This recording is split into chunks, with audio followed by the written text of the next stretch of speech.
Hey, it's Craig. I just wanted to let you know that you can listen to Canadian History X early and ad-free on Amazon Music, included with Prime. Greetings and welcome to another episode of Canadian History X. If you'd like to support the podcast, you can for as little as $3 a month. Just go to patreon.com/CanadaEHX. You can also donate to the podcast by going to CanadaEHX.com and clicking Donate. Don't forget, I have two other podcasts out there, From John to Justin, which releases every single Friday, and Canada's Great War, which releases every single Sunday. As well as on Thursday, June 3rd, I'm launching my new podcast, Coast to Coast, which looks at the building of the Transcontinental Railway. If you like, you can email me at craig@canadaehx.com. You can find me on Twitter. My handle is Craig Baird, CraigBaird, and I'm on Instagram at Bairdo37. Today I'm looking at the history of Winkler, Manitoba. As usual, I won't go through a chronological list of the history, but rather various aspects of the history. So let's begin.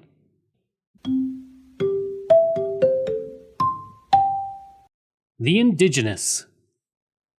The land that would one day be Winkler was the traditional land of the Anishinaabe people for centuries. They would move through the area to hunt, trap, and fish, crossing over the US-Canada border long before the border ever existed. And the Sioux were also in the area for centuries. One of the most important aspects of the life of the Indigenous who lived in the area was the hunt for the bison, who existed in massive numbers throughout the prairies. And while the number of bison was less than was found in the West in Alberta, Saskatchewan, the animal was still incredibly important to the Indigenous of the area. The bison would go on to be an important part of the culture of the Métis, who occupied the area as their culture began to grow in the 1700s and 1800s.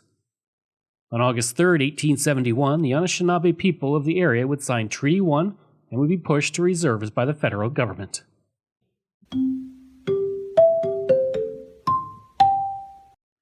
Founding of the community. Known as the West Reserve, which was set aside for Russian Mennonites, the history of Winkler begins in 1876 as the first of the Mennonites started to settle in the area.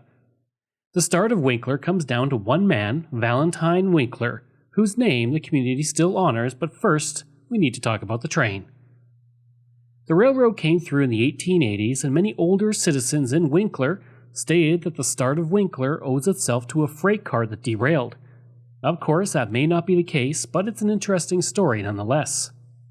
As for Valentine Winkler, he became the first reeve of the Stanley municipality in 1890, and he owned the land that Winkler now sits on. He had bought it from Isaac Weens, a Mennonite who was pressured to sell by the church. Development of the land soon began in 1892, and soon lots and businesses were being sold and established. The creation of this new town site did not sit well with the people in Morden, where Winkler lived, nor in the RM of Stanley. On May 9, 1906, the community had grown enough to be incorporated as a village. At the time, it had a diverse population including English, German, and Jewish residents. And the nearby Mennonites would also start moving into the village, and by the end of the First World War, they would outnumber the rest of the town's residents. Unfortunately, the community would see a decline in its population from the early 1900s until the end of the Second World War as Jewish and German residents began to move from the community to elsewhere in Canada. Following the war, the population once again started to rebound, and on April 7, 1954, the village became a town. By the 1990s, the population was growing at a fast rate, and on April 7, 2002, Winkler became a city. Today, with its population of 13,000 people, it is the sixth largest city in Manitoba. As for Valentine Winkler, his story would be an interesting one. He'd be elected to the Legislative Assembly of Manitoba as a Liberal in 1892, serving until 1920 with a brief gap in 1900. He was also a cabinet minister in the government of Tobias Norris, serving as Minister of Agriculture and Immigration. And he would die in 1920 from diabetes, only 2 years before insulin was discovered. His son Howard would serve as a Member of Parliament for the Liberal Party from 1935 to 1953.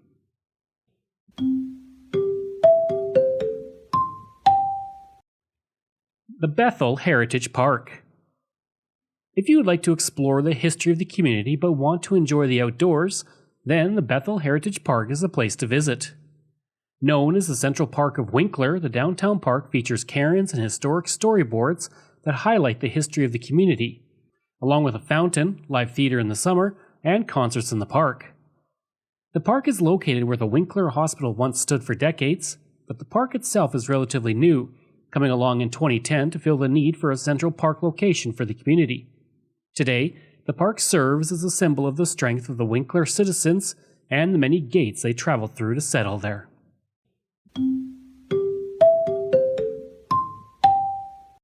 The Fire Hall Museum. In the Winkler Fire Hall, you will not only see the people who help keep the community safe from fires, but also the history of firefighting in the community. Outside the hall, you can find the recreation of the Winkler Bell Tower, which houses the original bell at the very top. Once inside the hall, you can explore the history of the community from its perspective of firefighters who kept it safe, and you will find pictures from the firefighting past of the community, as well as memorial pieces and historic remnants from days gone when firefighting was a matter of life and death, and the men who fought fires were the last line of defense for the community.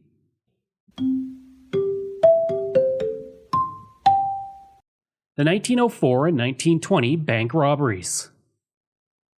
In rural Canada, we typically don't think too much of bank robberies. Canada never had a Wild West period as was seen in the United States, but that doesn't mean robberies didn't happen. In fact, Winkler has had 2 robberies in its early past. On October 24, 1904, 3 bankers were traveling in a buggy after the workday with $4,600 between them from the bank vault that they were taking on a business trip to another bank. As they traveled, they were surprised to find 2 men emerge from a culvert with sacks on their heads, and they promptly pointed guns at the bankers. One robber held the horses while the other robber told the bankers to throw the bags of cash over the side of the buggy. One banker had been on the job for 21 days, and he thought it was a joke. But when he turned to the other bankers, he saw the fear in their faces and realized it was no joke. The 2 robbers were caught before they could get away to the American border, and one of the robbers was John Kravchenko, who was an apprentice at a harness shop in the area and had been known to police for several years. On October 13, 1920, 5 individuals robbed the Union Bank of Canada and were able to get away with $19,000 total, or $236,000 today. A lot of the blame of the success of the robbery was put on Constable George Hebert, who apparently knew the robbery was progressing 1 hour before the robbers were able to escape. Hebert would state that he did not go out to arrest the men because his wife stated that she wanted him to stay in the house with her, likely because she was worried about his safety. Local residents urged him to go deal with the robbery, but he refused, and he would later admit that he was afraid for his life. In contrast, William Grafer, the local blacksmith, started to ring the fire bell to alert the residents of the community, and he had heard the robbers in the bank as he lived across the street, and he would be shot by one of the robbers, but he would survive. It's believed that the robbers were from the United States, and they were able to escape back to the United States and were never caught. The robbery would be reenacted 50 years later by residents of Winkler on October 13, 1970. I'd like to take a break away from the episode for a second to talk about ExploreNet. I spent most of my life living in rural areas in Canada, and I remember the days of dial-up internet and spotty high-speed service. For the past 3 years, I have been a customer of ExploreNet, and I can honestly say that it is the best rural internet I have ever had. My job as a podcaster means I spend a lot of time researching online, interviewing people over Zoom, and uploading content. Through it all, ExploreNet has provided me with excellent service. When I'm not working, I enjoy streaming content on several streaming platforms, and even doing some online gaming with a friend in Ontario. ExploreNet allows me to do all of that with ease. Right now, they offer up to 50 megabits per second on their new LTE network with unlimited data. Their service has only become faster and better since I first signed on. Today and beyond, ExploreNet is investing in building and upgrading the network at a rapid pace. ExploreNet is rural, and that is their route, and that is their focus. For more information about rural internet options in your area, go to explorenet.com or call 1-866-285-2253.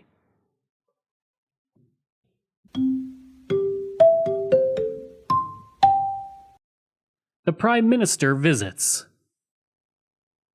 Several prime ministers have visited Winkler over the years, including Lester B. Pearson and John Diefenbaker, but the one I want to focus on is William Lyon Mackenzie King.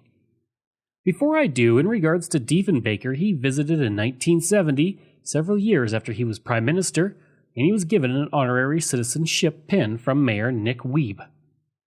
As for King, despite his long time serving as the Prime Minister of Canada, longer than anyone else, there is little in the way of him visiting communities.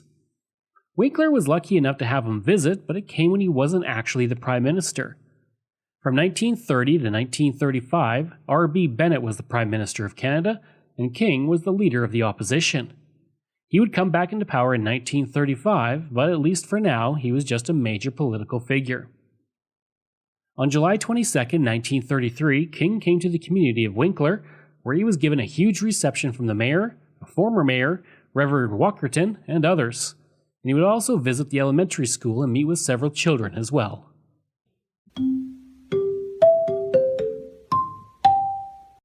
The Tornado of 1933. Tornadoes are not a rare occurrence in Manitoba, with roughly 10 to 20 appearing every year, and it's also the place where the only confirmed F5 has ever struck Canada.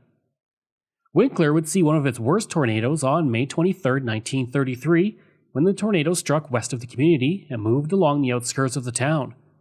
While the tornado was not destructive directly to the community, the amount of rain that fell would cause immense flooding in Winkler.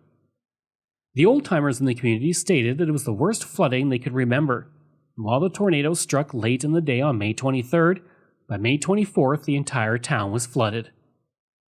Throughout southern Manitoba, rain fell in buckets from the storm, with several inches reported in various communities around Winkler. Winkler and Morden would report 5.78 inches falling, which is roughly 146 millimeters of rain. Several large stretches of road and the CPO railway were also destroyed.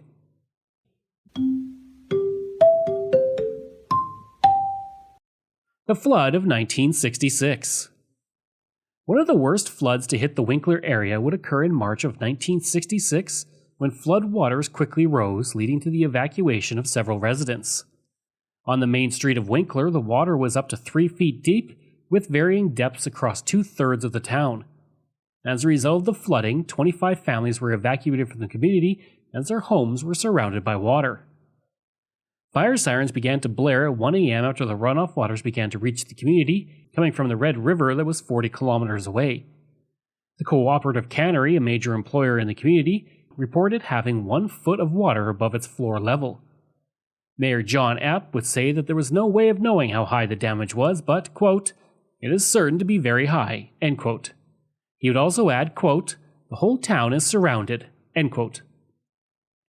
Ditches and creeks were filled with heavy snow in early March, which forced the water across the fields into town as a result.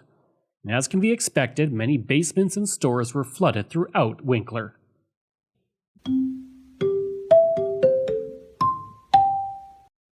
The Heritage Museum. The Winkler Heritage Museum is a great place to spend the day and learn about the history of the community through artifacts and displays. The museum features early photographs, children's toys, quilts, furniture, musical instruments, and much more. A farm kitchen display has been created to showcase the hand-driven appliances that were used in the 1930s, while the clinic display showcases the medical history of Winkler. In one corner of the museum, you will find old school desks, a blackboard, and models of several original schools in the area. As well, there are old school books. It's a great glimpse into the school life many students enjoyed during the early years of the 20th century.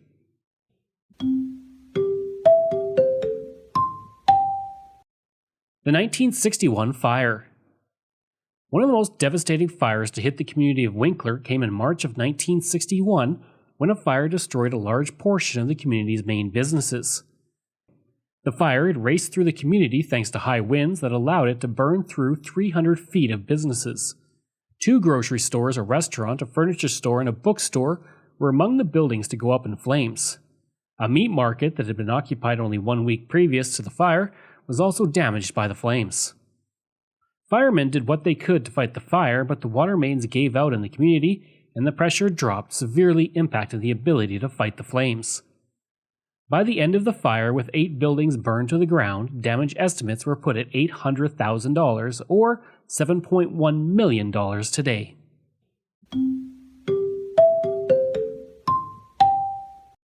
The Pomeroy School and the Reimer Mennonite Log House. Outside of Winkler, you will find an original school from the early days of schooling in Manitoba.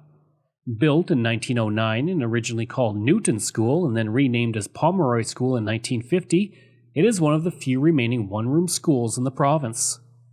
Located at the Pembina Threshermen's Museum between Morden and Winkler, it is one of 7 other historic buildings from the area that are located there. Today, only 100 one-room schools still stand in Manitoba, where once there was over 1,000, and most of those that remain have been turned into sheds, granaries, and more. Thankfully, Pomeroy School has not and can still be visited. The Pomeroy School still contains its cloakroom, the teacher storage room, built-in bookcases, and blackboards. Due to its historic nature, it was made a municipal heritage site in 2009.